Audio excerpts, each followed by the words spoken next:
Bonjour. Souvent, des réflexologues formés par ailleurs m'ont demandé comment intégrer l'énergétique chinoise à la réflexologie. J'ai donc conçu une formation destinée aux réflexologues donc formés par ailleurs, où nous étudions les fondamentaux de la tradition chinoise, comme le qi, le yin-yang, les 5 éléments, les 3 foyers, etc. et comment les intégrer en séance de réflexologie pour avoir une séance qui agit aussi bien sur le plan corporel, avec des zones locales et des zones métaboliques, mais aussi sur le plan énergétique, avec des zones qui correspondent aux 5 éléments. Durant cette formation, nous étudions l'importance des 3 foyers, du triple réchauffeur, l'équilibrage au sein du foyer inférieur, moyen et supérieur.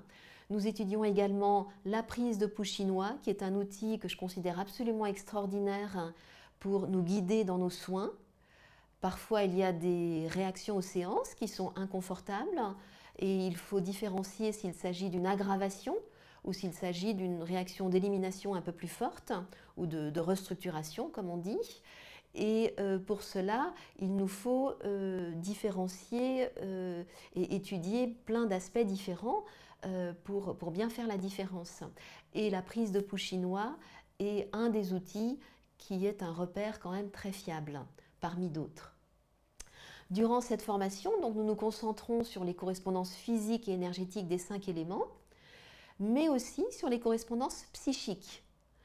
Donc les praticiens en soins naturels ont l'intention bien souvent d'accompagner la personne dans sa globalité et la tradition chinoise offre un référentiel extrêmement riche et clair de cette globalité de l'être et nous étudions durant cette formation comment intégrer les différents aspects de notre globalité tels que les sensations corporelles, les émotions, les pensées, les désirs, les volontés, les croyances, toutes ces choses-là qui nous composent, et bien comment les mettre au bénéfice du rééquilibrage.